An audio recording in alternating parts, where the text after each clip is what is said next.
Alright, hi guys. So I'm gonna be speaking about Islam and why people find it weird. They hate it. I know this is not ideal, but okay, let's go.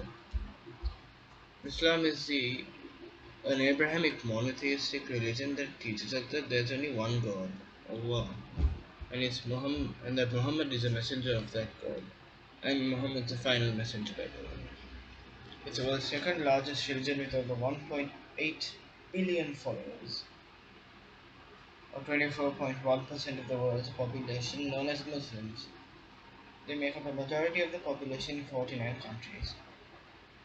Islam teaches us that God is merciful, all powerful, and unique, and has guided mankind through prophets, revealed scriptures, and natural signs. The primary scripture is Quran, believed to be the verbatim word of God, as well as the teaching and normative examples.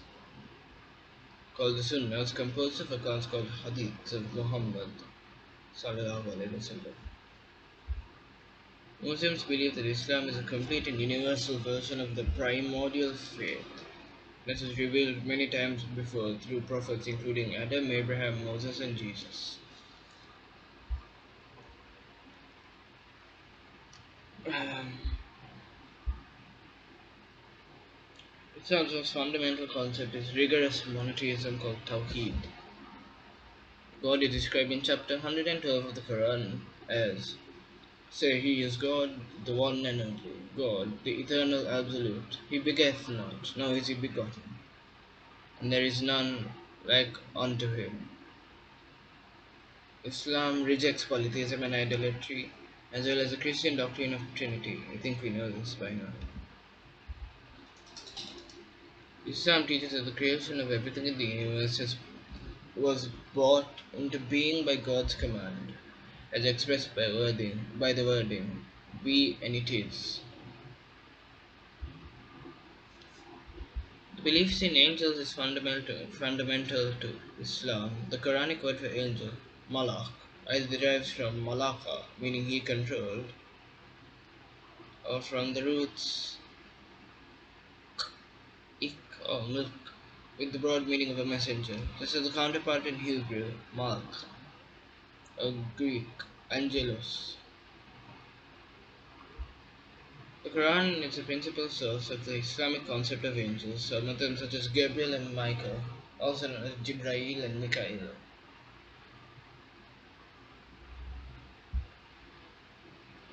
The Islamic holy books are the records which most Muslims believe were dictated by God to various prophets, such as Muhammad got the Quran, the Torah, and the Gospel.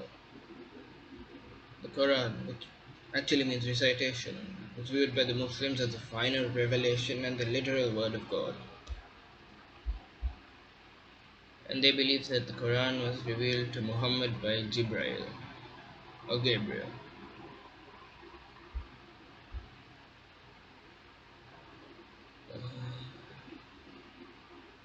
They also believe in a day of judgment, which is when bodily resurrection happens from the pre-Islamic Arabian understanding of death. They have five pillars, which is worship, testimony, prayer, worship and prayer are the same thing. Charity, fasting, and pilgrimage, also known as Salat, Zakat, Ramadan, Hajj, Umrah, and Quran recitation. They also have the Sharia law, which has a lot of controversy, in which I'll speak about later. Now, this is the cause of Islamophobia, the word jihad, which basically means to strive or to struggle in the way of God. In the broadest sense, exerting one's utmost power, efforts, and endeavors or ability to contending with objects of disapprobation. Depending on object being a visible enemy, the devil, aspects of unknown self, so many categories are there. It also refers to as being religious and morally perfect.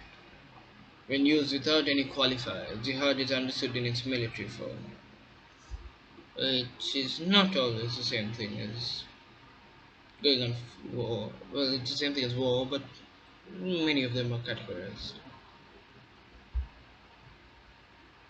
In society, in the Islamic society, they have a lot of people who, it's basically a lot of people in the family who would go and take care of children, or they would pray to God, or they'd name themselves, an animal is sacrificed and distributed among the poor. It's most likely like every other religion, it's just a bit different. I know now all of you would ask me hmm, why is the Muslims wearing hijabs or burqas? Is it to hide themselves? No, it isn't. It is just a way that their religion has said to get wear clothes. Doesn't mean that they are dangerous in any form. Now this brings up to my topic of Islamophobia, which is the fear of Muslims or the persecution of Muslims, about racial profiling, stereotypes of Arabs and Muslims in the United States, the scarf controversy. You get the idea.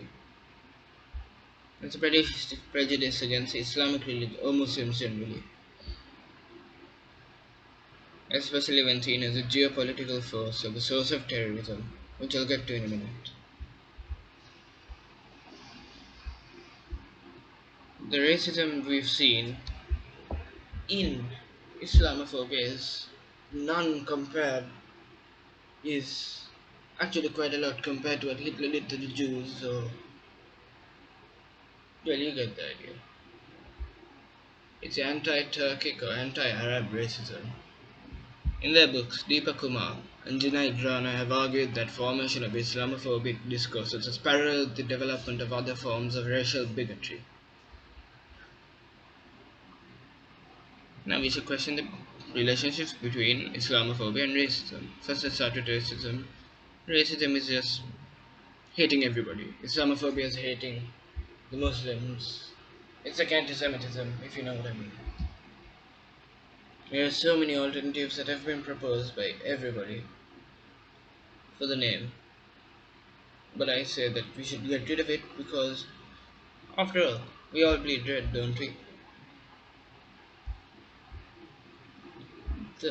Now you'll start asking me, what about terrorists? Well, terrorists only make up. So I need to see how much that is. What percent of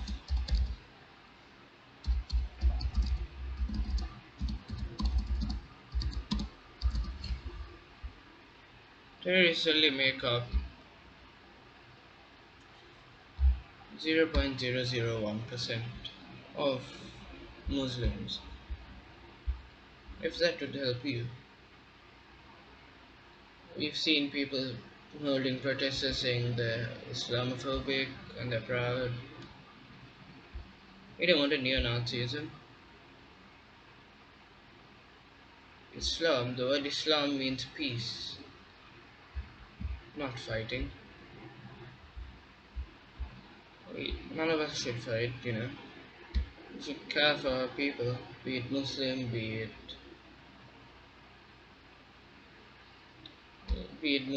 Buddhist, Christian, etc. We should live together in a world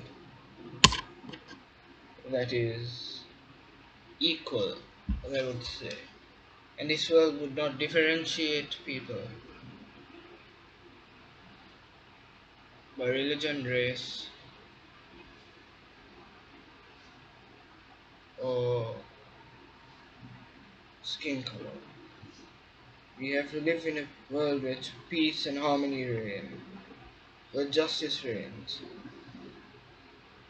And in this land, it is guaranteed the freedom of religion and worship.